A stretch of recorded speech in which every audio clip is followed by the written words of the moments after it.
Jesucristo le bendiga a todos.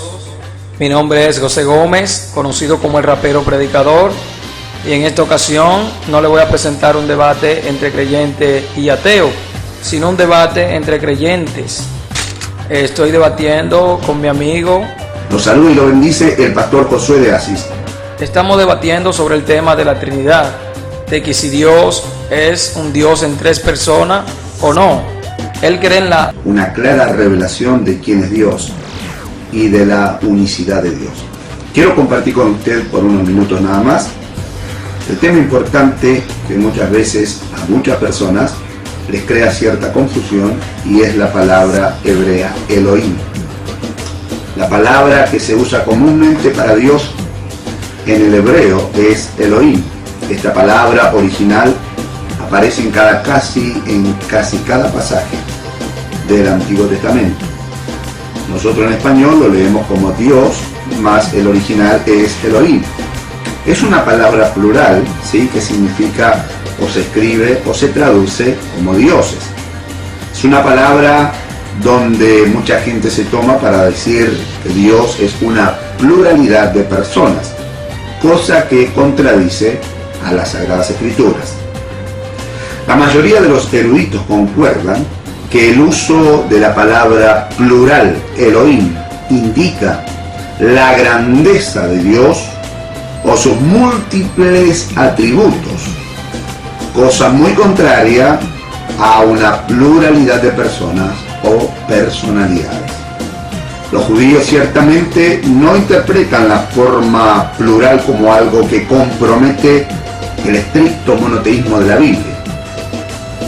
Grandes eruditos llegan a indicar que esta pluralidad, la forma de la palabra Elohim en su pluralidad, ¿sí?, significa que los hebreos pluralizaban sustantivos para expresar grandeza o majestad.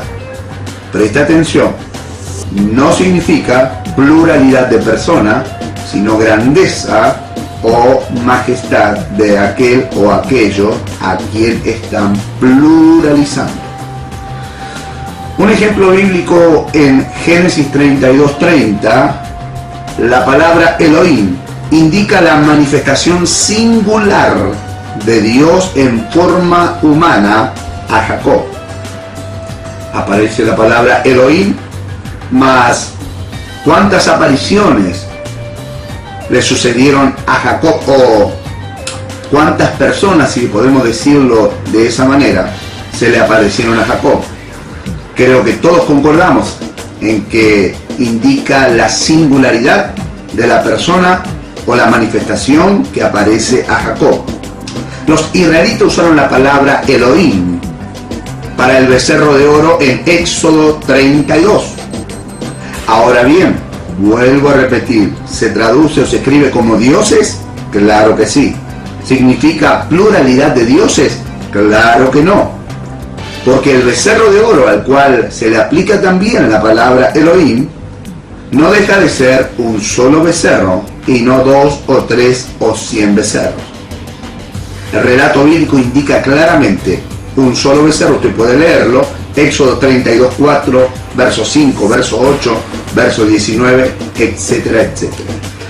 El Antiguo Testamento usa con frecuencia la palabra Elohim para dioses paganos singulares. Por ejemplo, Jueces 8:33. Hay un dios pagano llamado Baal-Berith y se le usa la palabra Elohim para describirlo. Indica que son muchos dioses, está hablando de un dios llamado Baal-Berith. Jueces 11:24 habla de Elohim pagano llamado Quemos. ¿Son muchos Quemos? No, es un dios pagano. Jueces 16:23 habla del dios pagano a quien también describe como Elohim, llamado Dagón. ¿Cuántos Dagones había? ¿Recuerda usted cuando los filisteos robaron el arca? Aquel dios que pusieron frente a él el arca se llamaba Dagón. ¿Cuántos dioses eran? ¿Cuántos cayeron postrados delante del arca? Un solo dios, pagano, por supuesto, también llamado como Elohim. Seguimos en la Biblia, Segunda de Reyes, capítulo 1, verso 2 y 3. Tenemos otro dios pagano, a quien también la Biblia lo denomina Elohim. Este se llamó Baal-Zebub. Y podemos seguir con Isroc en Segunda de Reyes 19:37 y muchos más.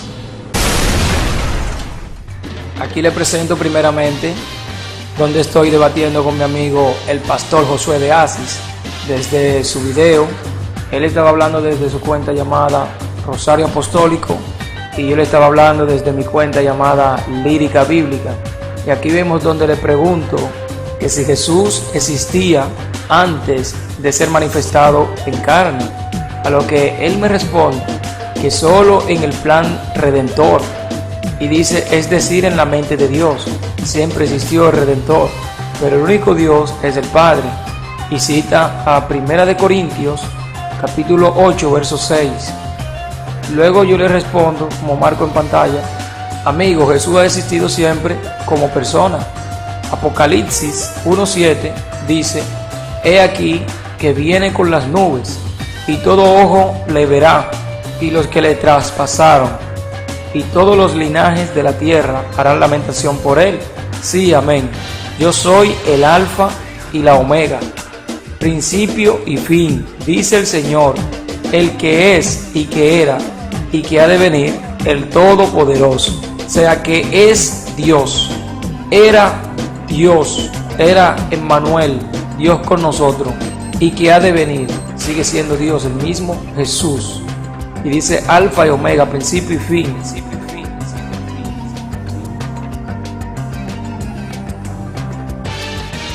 Si hacemos un análisis exhaustivo con relación a la epistemología de Jesucristo, nos damos cuenta que la misma refuta la teoría de la unicidad. En Hebreos capítulo 7, por ejemplo, cuando el apóstol Pablo compara a Jesucristo con el sacerdote Melquisedec, vemos en el verso 3 que dice, sin padre, sin madre, sin genealogía, que ni tiene principio de días, ni tiene fin de vida, sino hecho semejante al Hijo de Dios, permanece sacerdote para siempre. O sea que Cristo no es creado, sino que Cristo es el supremo creador.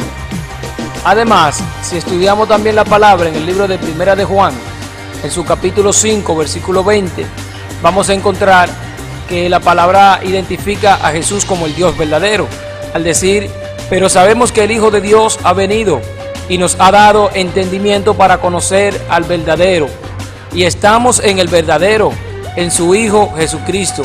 Este es el verdadero Dios y la vida eterna. Amén. Y si seguimos consultando algunos textos más y comparándolos, vamos a seguir viendo que aún en el Viejo Testamento se identifica a Jesucristo como Dios. Pero antes de pasar al Viejo Testamento, si estudiamos el libro de Tito, en su capítulo 2, versículo 13, también identifica a Jesús como el Dios Todopoderoso, diciendo, aguardando la esperanza bienaventurada y la manifestación gloriosa de nuestro gran Dios y Salvador Jesucristo. O sea que identifican a Jesucristo como Elohim. Y si pasamos a demostrar que Jesús es Elohim en el Viejo Testamento, podemos buscar, por ejemplo, una profecía en el libro de Isaías, en su capítulo 9, versículo 6, que dice, porque un niño nos es nacido, hijo no es dado, y el principado sobre su hombro, y se llamará su nombre admirable, consejero, Dios fuerte, Padre eterno, príncipe de paz. Amén. Podemos ver cómo identifica a Jesucristo como el Dios eterno, como el Padre eterno, como el Dios todopoderoso, el Dios fuerte, etcétera, etcétera, atribuyéndole diferentes apelativos, los cuales solamente se le dan a Dios. Por el contrario, si Él no fuera Dios, no se le podría llamar por ese nombre. Además, también otra profecía en el libro de Isaías, capítulo 7, versículo 14, nos dice, por tanto, el Señor mismo os dará señal, hijo amado, en ti tengo complacencia, identificando que Dios es Padre, Hijo y Espíritu Santo, y su nombre Dios, identificando que Dios es Padre, Hijo y Espíritu Santo, y por eso está en plural. Pero hay varios nombres en la Biblia que también aparecen en plural. Pero los hombres no pueden ser varias personas a la vez, porque el hombre es humano.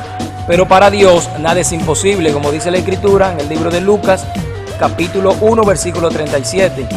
Ahora bien, nuestro hermano, el pastor Josué de Asis, estaba hablando de varios Elohim, pero de varios Elohim que son paganos. Ya él lo estuvo mencionando, varios dioses, y eso es simplemente una imitación de Satanás imitando a Cristo. Satanás imitando a Padre, Hijo y Espíritu Santo. Satanás haciendo falsos ídolos para que el hombre no entienda que Jesús es el camino, la verdad y la vida.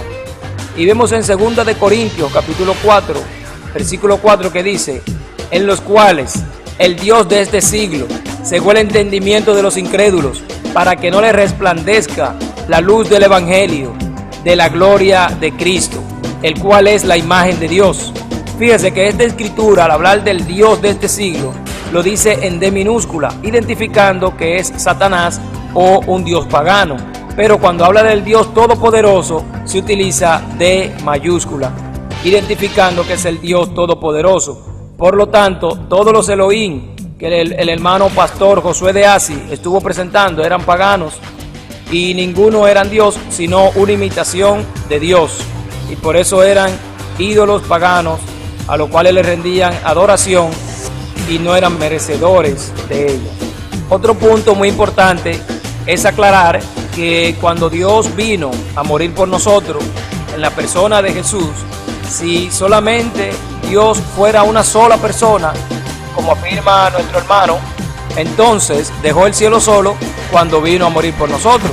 Pero no es así, porque Jesús mismo oraba a Dios su Padre que estaba en el cielo para darnos ejemplo de cómo debíamos tener una vida devocional con nuestro Dios. Y si vamos al libro de Apocalipsis, capítulo 5, versículo 11 en adelante, encontramos esta revelación que dice el apóstol Juan: y miré y oí la voz de muchos ángeles alrededor del trono, y de los seres vivientes, y de los ancianos, y su número era millones de millones, que decían a gran voz: el Cordero que fue inmolado es digno de tomar el poder, las riquezas, la sabiduría, la fortaleza, la honra, la gloria y la alabanza, y a todo lo creado que esté en el cielo, y sobre toda la tierra, y debajo de la tierra, y en el mar, y a todas las cosas que en ellos hay. Oí decir al que está sentado en el trono y al Cordero sea la alabanza, la honra, la gloria y el poder por los siglos de los siglos. Los 4 seres vivientes decían amén, y los 24 ancianos se postraron sobre sus rostros y adoraron al que vive por los siglos de los siglos. Amén. Los 24 ancianos representan los líderes, y aparte de eso a los apóstoles y las 12 tribus de Israel. Y podemos ver cómo identifican al que está sentado en el trono, identificando a Dios. Y luego dice, y al Cordero, identificando a Jesús como otra persona de la Trinidad Divina. Además, voy a demostrar ahora la persona del Espíritu Santo. Si leemos el libro de Apocalipsis, en su capítulo 3, versículo 22, nos dice de la siguiente manera: el que tiene oído, oiga lo que el Espíritu dice a las iglesias, dando a entender de que el Espíritu habla, y si habla, es una persona, por lo que habla. En el libro de Efesios, ahí podemos ver también que el Espíritu Santo es una persona. Y dice así, Efesios 4, verso 30, y no contristéis al Espíritu Santo de Dios, con el cual fuisteis sellados para el día de la redención. Acaba de decir el apóstol Pablo en esta escritura: no contristéis al Espíritu Santo de Dios. O sea que el Espíritu se pone triste, y si se pone triste es porque tiene sentimientos, y si tiene sentimientos es porque es una persona. Así que espero que todo esté claro. Si tienen alguna duda pueden comentar, pueden votar, y espero su comentario. Pueden hacer cualquier pregunta y también plantear su punto de vista, y sobre todo con cita bíblica. Cita bíblica, venga con lírica bíblica. Así que Dios le bendiga a todos.